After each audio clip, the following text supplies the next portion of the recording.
बहुत समय पहले की बात है। एक छोटी सी गांव में प्रहलाद नाम का एक बालक रहता था। वह बचपन से ही माँ दुर्गा का अनन्य भक्त था। हर सुबह उठकर मंदिर जाता, माँ की आराधना करता और दिन भर माँ का भजन गाता। उसकी इतनी भक्ति गहरी थी कि गांव के लोग इससे प्रेरित होते थे। गांव का मुखिया रघुनाथ एक घमंडी और निर्दय व्यक्ति था। उसे देवी देवताओं में विश्वास नहीं था। जब उसने देखा कि प्रहलाद इतनी छोटी उम्र में माँ दुर्गा का इतना बड़ा भक्त है तो उसे गुस्सा आया। उसने सोचा, अगर मैं इसे डरा दूँ तो यह अपनी आप भक्ति करना छोड़ देगा। एक दिन रघुनाथ ने प्रहलाद को अपने पास बुलाया और कहा, अगर तुम सच में माँ दुर्गा की सबसे शक्तिशाली मानते हो और भक्त हो तो यह साबित करके दिखाओ। मैं तुम्हें 3 कठिन परीक्षाएं दूंगा। अगर तुम हार गए तो तुम्हें माँ दुर्गा की भक्ति छोड़नी होगी। प्रहलाद ने बिना डरे जवाब दिया, माँ दुर्गा सच्ची है और उनकी शक्ति अपरंपार है।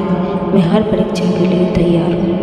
रघुनाथ ने अपनी सेवक से कहा कि वे प्रहलाद के गहरे तालाब में फेंक दें। उसने सोचा कि बच्चा डर जाएगा, माँ दुर्गा को छोड़कर वह मेरी गुणगान करने लगेगा। लेकिन जैसे ही प्रहलाद को तालाब में फेंका गया, एक चमत्कार हुआ। तालाब के पानी ऊपर आ गया और वह तैरते हुए किनारे पर आ गया। सभी लोग आश्चर्यचकित रह गए। प्रहलाद ने मुस्कुराकर कहा, माँ दुर्गा अपने भक्तों की रक्षा करती है। रघुनाथ और भी क्रोधित हुआ।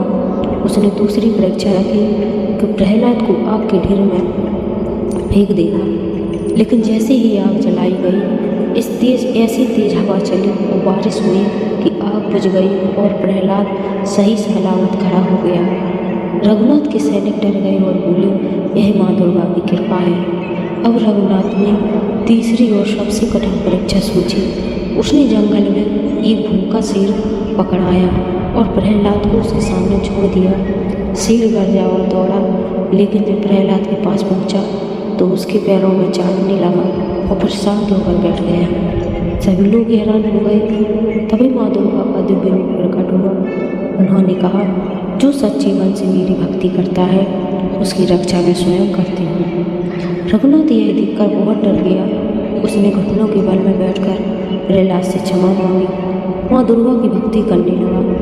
यही कहानी हमें यह सिखाती है कि हम सच्चे मन से माँ दुर्गा की आराधना करते हैं और हमें अपने विश्वास पर दृढ़ संकल्प रहते हैं तो कोई भी शक्ति हमें हरा नहीं सकती। माँ दुर्गा सदा अपने भक्तों की रक्षा करती है और उन्हें डर से उबारती हैं।